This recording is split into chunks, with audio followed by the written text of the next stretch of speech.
देश के इतिहास में पहली बार प्रधानमंत्री कृष्ण जन्मभूमि कैसे पहुंच गया, ये समाजवादी पार्टी से और अनुराग भदौरिया से बर्दाश्त नहीं हो रहा है नलिन जी। लेकिन उससे पहले मैं स्वामी दीपांकर के पास जा रहा हूँ इन पीआईपी प्लीज। स्वामी जी, जब आप यात्रा निकाल रहे थे और आज देखिए कोइंसिडेंस है कि 1 साल हो गया, स्वामी जी इन पीआईपी 1 साल हो गया आपकी भिक्षा यात्रा को, और इन 365 दिनों में स्वामी जी आपने कम से कम, खराब मत मानिएगा, लेकिन 365 अपशब्द तो सुने होंगे लोगों से कि स्वामी दीपांकर क्या कर रहे हो, कि स्वामी दीपांकर क्या फायदा है, कि स्वामी दीपांकर क्या होगा। लेकिन आज एक तरफ आपकी वो 365 दिन की यात्रा और अभी समाप्त नहीं हुई है, जारी रहेगी, मुझे ये बताया गया है। और दूसरी तरफ आप जब देखते हैं ये दृश्य कि पहली बार कोई प्रधानमंत्री, पहली बार देश का प्रधानमंत्री मथुरा की कृष्ण जन्मभूमि में पहुंचा है। जी स्वामी जी उन्हें मैं कहूँगा ये अपने आप में अद्भुत है और ऐतिहासिक है। कहा जाता है कि राष्ट्र देवता है, जनता उसकी आत्मा है, और जब जनता के साथ कोई खड़ा होकर परमात्मा के अभिवादन को स्वीकार करता है तो निसंदेह चीज़ें सकारात्मक परिलक्षित होती हैं।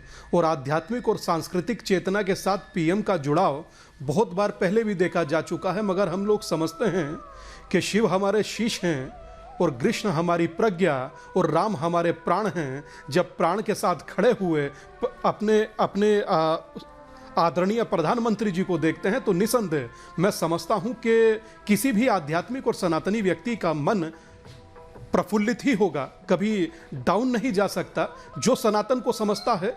और मैं समझता हूं कि इस देश में एक करने का मैनेजमेंट अगर जो किसी से सीखना चाहिए तो मैं समझता हूं उसके लिए भगवान कृष्ण से, योगेश्वर से अच्छा कुछ नहीं, जिन्होंने अपने उंगली पर समूचे पर्वत को उठाया और पूरे ब्रजवासियों की रक्षा की। तो मैं समझता हूं कि जैसे उन्होंने एक किया था, हम ही लोगों की प्रेरणा है, तो उन्हें देखकर हम भी अपनों को एक करने का प्रयास करते हैं। और आज आपने सही कहा ऐश्वर्या भाई, उसके 365 दिन पूरे हो गए, मगर हाँ इतनी प्रसन्नता और खुशी जरूर है।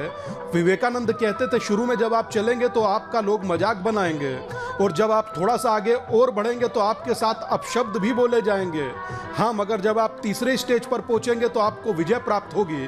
आज मुझे खुशी है और डंके की चोट पर कह सकता हूं कि मेरी भिक्षा यात्रा का परिवार आज 50 लाख के पार हो गया। 50 लाख सनातनी अगर जो एक हिंदू होने के विचार के साथ खड़े हैं तो मैं समझता हूं कि इससे बढ़कर किसी सन्यासी के लिए भिक्षा हो नहीं सकती।